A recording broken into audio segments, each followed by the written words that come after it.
Bonjour à tous, j'espère que vous allez bien. Ça fait 10, 12, 15 ans, allez on va faire large, 12 ans. 12 ans qu'on a gagné la Coupe de France. Depuis l'arrivée de Claude Puel, on va être un peu plus radical. Allez, première saison de Claude Puel, ok. Ça fait 2008-2009, voilà, la fin de l'ère Benzema, Juninho. Allez, on a eu Lisandro, un petit coin de paradis avec un joueur qui a la hargne, qui a la volonté. On a eu Lacazette, on a eu Lopez, on a eu des gens qu'on voulait, voilà. Mais bon, qui maintenaient malgré tout le déclin, Memphis Depay, j'en oublie, Paqueta, des coins de soleil, petits coins de soleil dans cette aube infinie, dans cette obscurité infinie. Moi, je sais plus quoi dire. À un moment donné, enfin, vous allez me dire pourquoi tu fais un hit aussi, je sais quoi dire, mais bon, je sais que je serai pas écouté.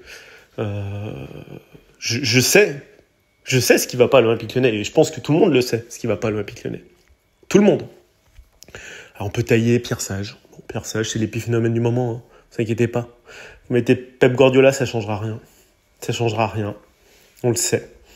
Le système est miné de l'intérieur. Ce club est devenu un club patrimonial, les dernières années, parce qu'il faut les vendre et qu'il y avait un objectif de vendre et de grossir. Et pourquoi pas, hein. Et désormais, c'est devenu un club où le sportif est au 2e, 3e plan, on ne sait pas. Moi, ce que je sais, c'est qu'on a un propriétaire qui veut vendre ses parts de Crystal Palace, qui parallèlement annonce qu'il veut racheter un club, super en termes d'image. Pourquoi pas, c'est sa vie. C'est sa vie, il achète plein de clubs. Il va racheter Everton. Et dans le même temps, on a un club qui doit montrer à la direction nationale des comptes de gestion qu'on doit vendre pour 100 millions d'euros de joueurs. C'est ce qu'on avait promis. Moi, je m'étonne un peu quand même. Alors, pourquoi pas, hein. On a un club dans le rouge financièrement. Bon, ça, je le savais. Je l'avais dit il y a un an. On m'est tombé dessus. Ah, qu'est-ce que tu dis, machin, sur Textor. Je dis, mais Textor, en janvier dernier, il a racheté plein de joueurs. Parce que ça allait en Ligue 2. Il a fallu un électrochoc. On change d'entraîneur en novembre. On fait beaucoup de prêts avec option d'achat de joueurs percutants, cohérents, expérimentés. Benrahma, Matic. Un joueur comme Lacazette a réussi à remettre tout le monde à l'endroit avec Lopez. Voilà, des leaders indéfectibles, hein, depuis le début de leur carrière à l'OL, même si Lacazette est parti un moment. Leader mental, leader technique. Et puis voilà, ça fonctionne. Ça a fonctionné, l'alchimie Mercato et Pierre Sage a fonctionné pour éviter la Ligue 2. Et là, ça recommence. Ça recommence et ça recommencera tout le temps. Vous pouvez prendre qui vous voulez. Des entraîneurs au parcours très différents. Fabio Grosso, qui est monté avec Frosinone. Peter Bosz, voilà, qui est un entraîneur qui a beaucoup œuvré en Allemagne et aux Pays-Bas, qui connaissait mal la Ligue 1, je l'ai dit. Fabio Grosso, très très bon coach, je pense, mais culture italienne, différente, exigeante, tactique, l'art du positionnement. Laurent Blanc, expérimenté, voilà, bon, mais pas trop pompier de service. Pierre Sage qui arrive, mode éducateur, très très bon technicien et tactiquement très bon, je pense. Et puis voilà, ça continuera, ce sera le prochain, et puis un autre, et puis un autre, et puis un autre, et vous pouvez mettre qui vous voulez. C'est pas l'entraîneur le problème, moi j'en suis convaincu, Thomas le pense, bon, pourquoi pas, chacun son opinion, mais c'est pas l'entraîneur, c'est pas les joueurs le problème. Les joueurs, on leur donne des salaires, ceux qui sont du centre de formation désormais, ils veulent des gros salaires, ils savent qu'ils sont une plus-value marchande, et puis bon, ils arrivent à la dernière année de contrat, ça marche pas, ils essayent de voir ailleurs, ils trouvent pas forcément des meilleurs salaires, ils sont motivés sans l'être. Voilà, je pense à Ryan Cherki qui a un potentiel exceptionnel balle au pied. Je n'aimerais pas jouer contre lui en five. Je pense que mon dos qui est déjà bloqué serait 3 fois bloqué contre lui. Parce que balle au pied, c'est une terreur. C'est une terreur, faut déjà voir ce qu'il peut faire à 1, 2, 3 professionnels sur lui. Mais bon, malheureusement, et ça me désole parce que c'est un super mec. En plus, je l'ai entendu en plein interview et il progresse pas. Il progresse pas dans le jeu collectif. Progresse pas dans sa vision, parce qu'il est jeune et c'est pas facile d'avoir une super vision du jeu. Voilà, je pense que l'Espagne serait un super championnat pour lui. Plus que l'Angleterre, ça correspondrait beaucoup plus à sa philosophie de jeu parce que techniquement il est hyper propre et il lâcherait beaucoup plus vite sa balle et il aurait un impact énorme dans une équipe espagnole. Même un club, pas forcément 5, 6, allez, Betis, club comme la Real Sociedad serait super pour lui, voilà. Non, mais ça peut être Villarreal, enfin plein de clubs, hein. Honnêtement, ça lui correspondrait beaucoup. Ou le foot allemand, encore mieux, je pense même. Très offensif, très tourné vers l'offensif et je pense qu'il s'éclaterait. Donc je lui invite à partir, hein, parce que pour lui et pour sa carrière, voilà, je pense que ni l'Olympique Lyonnais ne tire profit de son talent, ni lui ne tire profit de ses compétences et de ses capacités hors normes. Voilà, et Maxence Cacré pareil, voilà, je pense qu'au niveau défensif, il a beaucoup promis au début. Et puis je pense qu'ils hésitent, c'est leur club, ils gagnent des gros salaires et ça fait toujours un peu peur d'aller voir ailleurs et vous n'avez pas forcément les offres. Et je pense que vous souffrez, comme avec Barcola, vous souffrez de ce déficit de compétitivité de votre club formateur. Je m'explique, Barcola, on l'a vendu 42, 43 millions, je ne sais plus exactement. Bon. Joueur prometteur qui a fait 6 très gros mois, qu'on devait larguer d'ailleurs du côté de Genève, je crois, du Servette, en janvier 2023. Un an et demi après, équipe de France, PSG. Vous voyez comment on gère bien nos pépites à l'OL. C'est géré de manière monstrueuse. Vous avez des joueurs comme Barcola et Cherki ou Cacré qui devraient se propulser sur une sélection nationale. Alors quel que soit, je m'en fous honnêtement, France ou ailleurs. C'est eux qui font leur choix sportif. C'est des joueurs qui devraient être des tauliers presque dans 2-3 ans d'équipe nationale. Barcola, il a fallu qu'il parte au PSG pour arriver en équipe de France. Et on l'a vendu 42 millions pendant qu'à côté, alors moi j'ai rien contre lui, il est très gentil le garçon, mais je pense qu'il n'a pas du tout le même potentiel. Vous avez un joueur comme Randal Kolo Muani, qui est parti gratuit de Nantes, qui a fait une saison à Francfort, à l'Eintracht Francfort, qui a été vendu 150 millions. C'est-à-dire que l'Olympique Lyonnais, et je pense que nos jeunes souffrent du déficit d'image et de compétitivité de notre club, et qu'on nous prend un peu pour des cons. Parce que quand je vois que Barcola, ce qu'il fait, et ce qu'il est en train de montrer au monde entier, a été vendu 3 fois moins que Randal Kolo Muani, en fait, il faut juste qu'on se pose des questions, nous, sur notre club Olympique Lyonnais. Alors, tant mieux pour lui qu'il fasse une super carrière, c'est tout ce que je lui souhaite. Tous les joueurs, je leur souhaite ça, parce que c'est difficile d'être pro. Mais honnêtement, il a bien fait de partir. Et c'est pour ça que j'invite tous nos jeunes du centre de formation, et c'est pas être anti-lyonnais que de dire ça, je pense qu'ils ont été super bien formés sur tous les éléments offensifs, à partir. Voilà. Donc Ryan, si tu m'écoutes, pars. Pars pour toi, pour ta carrière. Enfin, même si c'est un club que t'attends pas, de deuxième zone espagnole ou allemande, pars. Pour t'éclater, pour faire une super carrière. Même si tu perds un peu d'argent au début, tu t'y retrouveras, t'inquiète pas. Le talent, ça se paye toujours. Moi, honnêtement, ce club, le transfert de Barcola, 3 fois et demi moins que Kolo Muani, ça veut tout dire. Et ça veut tout dire quoi ? Ça veut dire qu'à un moment donné, vous avez la DNCG, vous passez devant eux, vous devez 100 millions. Qu'est-ce que vous faites ? Vous achetez. Voilà, au lieu de vendre, qu'est-ce que vous faites ? Vous achetez. Les joueurs, ils ont des gros contrats, donc ils vont pas, comme dit Thomas, dire Ryan, il va pas s'asseoir sur sa dernière année de contrat. Évidemment, n'importe qui ferait comme lui.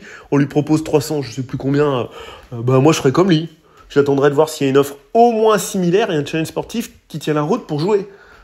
Oui. Donc à un moment donné, vous êtes dans une politique de surenchère, parce que le club se fait prendre à son propre jeu, pense qu'il va vendre ses pépites très bien comme Barcola ou Loukeba et tout, puis des fois vous avez des fails. Les mercatos se font pas. Prenez quelqu'un comme Lloris qui a fini à Tottenham.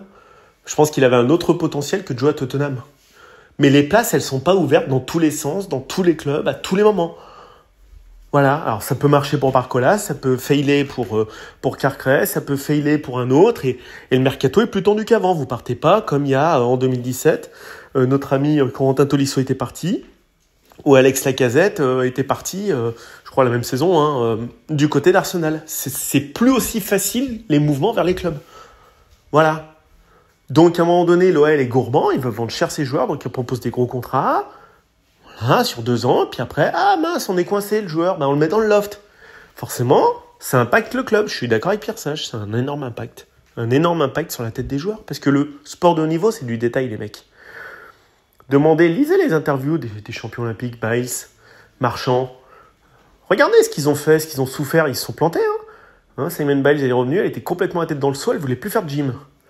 Il a fallu que son entraîneuse, une Française qui vit à Houston, la reprenne, la remobilise. Pareil, Léo Marchand. Il écrit, je crois, après les Jeux de Tokyo, il écrit à l'Université de l'Arizona, je crois, avant que Bob Bowman le récupère. Et c'est lui qui lui fait un mail. Et le mec, il a dit, j'ai complètement changé mon approche. Mais ce club, en fait, ne vous fait pas progresser. Sportivement, c'est pas vrai que l'OL vous fait progresser. Personne va faire le Bob Bowman auprès de Cacré, auprès de Cherki, auprès de qui vous voulez. Les joueurs comme Barcola, ils se disent j'ai bien fait de partir. Je pense qu'il a plus progressé avec Luis Enrique, que à l'Olympique Lyonnais. Ouais. Maintenant, voilà, le deal est clair. Déficit de notoriété, déficit d'image, déficit de compétitivité, absence de direction du club. Voilà, vous avez le dirigeant, comme je vous le disais, qui se retrouve, il doit 100 millions à la DNCG, il dit pas de souci, on va vendre. Qu'est-ce qu'il fait? Il achète des mecs. 30 millions là, je sais plus le joueur de Nottingham, il achète un autre joueur là, un autre joueur là, un autre joueur là. Ok. Il n'a pas vendu. Il vend pour 15 millions un joueur. Donc là, on se retrouve à 5-6 jours de la fin du mercato. Et il faut toujours vendre des joueurs. Alors évidemment, on essaye de pousser les bijoux de famille en dehors. Donc Ryan, Maxence, si tu peux aller voir, Tolisso, plutôt Lacazette, si tu peux. Mais bon, on a quand même besoin de toi. Enfin, donc ça crée une incertitude parce que c'est du détail. Évidemment, on ne peut pas balancer d'un revers de main l'argument de Pierre Sage qui dit moi, mes joueurs, ils sont perturbés. Parce que les difficultés financières et ce qui a été promis à la DNCG et le mercato qu'on fait, évidemment, mettent en grande difficulté le club. Évidemment. Je n'exonère pas forcément Pierre Sage. Bon, Thomas lui tire à boulet rouge dessus, mais c'est son choix.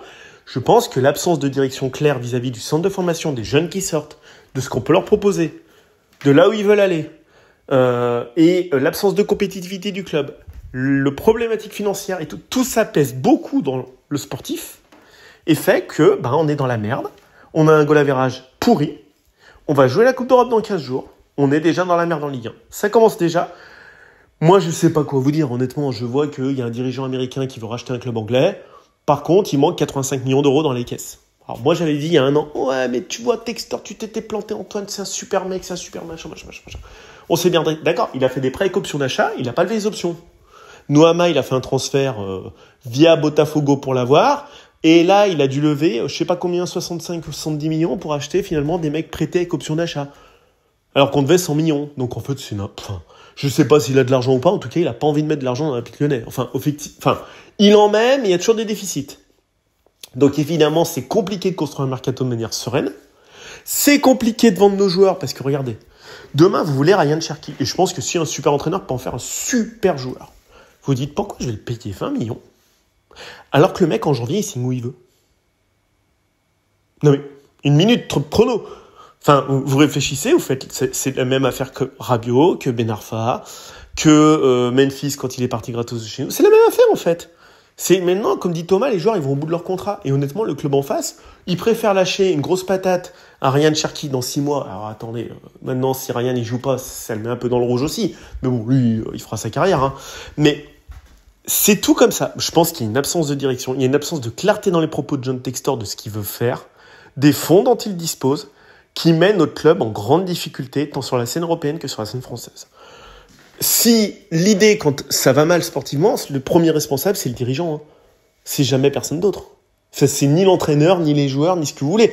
Eux, ils veulent un cadre pour exprimer leur potentialité pour l'entraîneur, pour le préparateur physique, pour le kiné, pour le joueur, pour que toute la machine se mette en branle.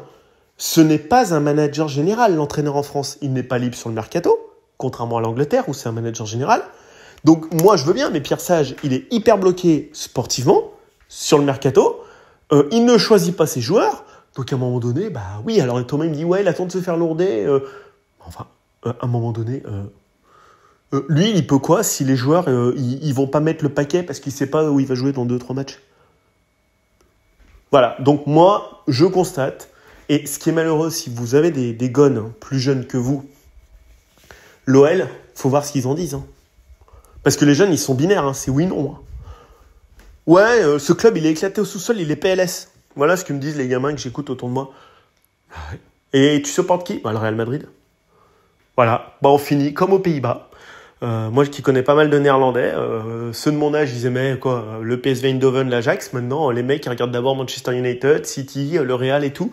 Puis peut-être qu'à un moment donné, s'ils ont le temps en Eurodivisie de voir la Zelde Alkmaar ou l'Ajax ou Groningen ou qui vous voulez, là, ils regarderont. Mais beaucoup moins qu'avant. Les mecs, ils sont mondialisés. Ils peuvent voir la Liga beaucoup plus facilement que nous à notre époque. Ils peuvent voir la Première Ligue, peuvent voir la Bundesliga. Ils voient ce qu'ils veulent, les mecs. Ils sont pas pieds et poings liés avec l'Olympique Lyonnais. Et ça, c'est le gros danger qui guette notre club. C'est qu'à un moment donné, les fans, quand ils sont vieux comme nous, ils s'en foutent.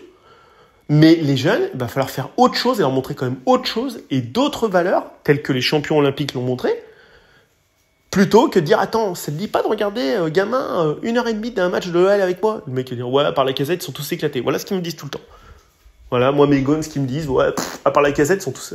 Alex, c'est le général, les autres, c'est des tocards. Voilà, non, mais dans leur tête, c'est ça. C'est auprès de l'opinion publique, voilà ce qui se dégage.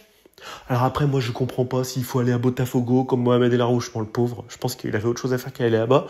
S'il faut aller dans l'autre club de Molenbeek, s'il faut faire ci, s'il faut faire ça. Déjà, le premier truc que vous faites, c'est que vous vendez Jack O'Brien, qui est l'un des meilleurs joueurs de la saison dernière, avec Lopez et Lacazette. Alors, c'est ça, vous avez 3 super joueurs. Il y en a un, on s'est demandé s'il allait rester à l'OL et tout. Bon, finalement, il est sympa, il allait faire les jeux. Notre capitaine, buteur. Notre super gardien qui s'est défoncé la saison dernière. Tiens, bande touche, t'as pas trouvé de club, bande touche. Et le dernier, on l'a vendu. Ah bah là, c'est comme ça qu'on reconstruit une équipe. Les 3 mecs à blinder, c'était eux. Bah, il y en a qu'un qui est blindé. Bon, il revient des JO à moitié crevé, je pense, le pauvre. Il a 33 ans, hein, c'est pas facile de récupérer. Émotionnellement et physiquement. Donc, ce club, il a pas de direction. Tant qu'il n'aura pas de direction, je reviens à mon édito de départ, tant qu'il n'y aura pas de direction de la part de John Textor, bah, en fait, ça sera le bordel. Sportivement, ça collera pas. Donc, excusez-moi de ne pas regarder tous les matchs de l'OL. De toute façon, les matchs, c'est devenu anecdotique. Ce qui est intéressant désormais, c'est de voir les après-matchs. C'est-à-dire les commentaires des fans. Ouais, ça va pas, ça va pas, ça va pas. Honnêtement, aujourd'hui, vous êtes joueur de l'OL, vous avez une envie, c'est de partir. Et celui qui me dit qu'il a envie de rester, c'est un menteur. Comment cracher sur Tagliafico? Tagliafico, il parle pas français. Tagliafico, il est argentin. Le mec, il a peut-être envie d'aller voir ce qui se passe ailleurs. Ça peut se comprendre. Plutôt que d'être dans un club qui, chaque match, passe pour un con dans un championnat que personne ne regarde. Honnêtement, je pense qu'il a d'autres choses à faire de sa carrière que ce qu'on lui a vendu quand il était à l'Ajax. Ouais, oui. Non, mais honnêtement, à un moment donné, vous serez les premiers à être à l'OL, à vous dire, mais qu'est-ce que je fais là? Alors, il y a des mecs comme Lacazette qui se sentent hyper liés au club et qui se sont motivés et tout, mais il y en a combien? 3-4 dans l'équipe, puis le reste s'en foutent. C'est logique, c'est pas leur club. Mais jusqu'à quand ça va rester votre club, les mecs? Parce qu'à un moment donné, l'adhésion, ça se provoque. L'adhésion, la croyance dans Rome, hein, quand vous lisez la Rome antique, là, je lis des bouquins sur Rome antique, on crée une adhésion, une citoyenneté, parce que on conquiert des pays, on a envie, on a la gagne, on a la patate. Alors, je dis pas que c'est bien, mais sportivement, c'est mieux. Quand il y avait Juninho qui éclatait tout le monde, même le Barça en face, il faisait pas les matamors à bomber le torse comme des fous furieux en face, hein. Le respect, ça se mérite. Mais pour que vos joueurs donnent le maximum, il faut que le club respecte les joueurs. Il faut donner confiance à Pierre Sage et lui donner les moyens de ne pas lui mettre des bâtons dans les roues. Donc il faut que les planètes soient alignées. Parce que quand c'est aligné, les planètes, c'est là où je suis pas d'accord avec Thomas l'an dernier. Quand Pierre Sage est arrivé, on lui a dit, écoute, t'es là par intérim, on est dans la merde. On te donne les moyens, fais ce que tu peux. Et le mec, il a fait ce qu'il a pu et il a fait ce qu'il a voulu. Là, maintenant, on lui dit, écoute, c'est quoi? On ne sait pas si la moitié de l'effectif, on va le vendre dans 2 jours. Qu'est-ce que vous voulez qu'il fasse, le mec?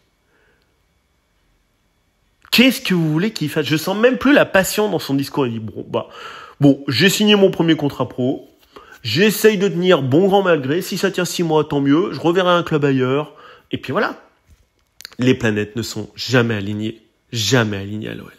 Elles l'ont été 6 mois de novembre à mai parce qu'on était en mission commando survie. Mais là, désormais, elles ne sont désormais plus alignées.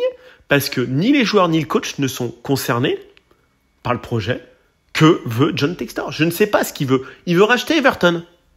Ah bon, au 1er septembre, il veut racheter Everton, là, au 20 août.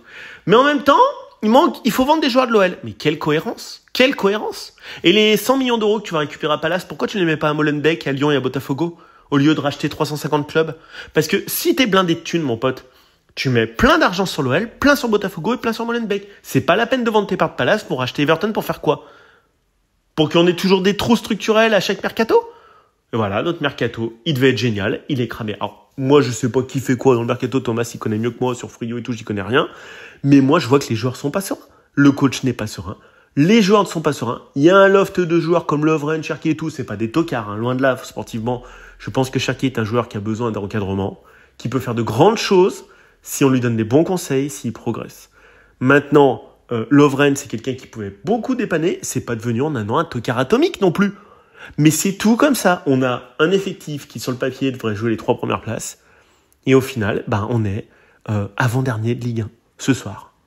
Voilà, ça commence déjà. Bon, j'ai dit mon opinion. Moi, mon opinion est faite. Quand on annonce qu'on va racheter un club de foot alors que notre club est en difficulté, bah ça veut tout dire. Allez, ciao les gars, bonne journée à tous.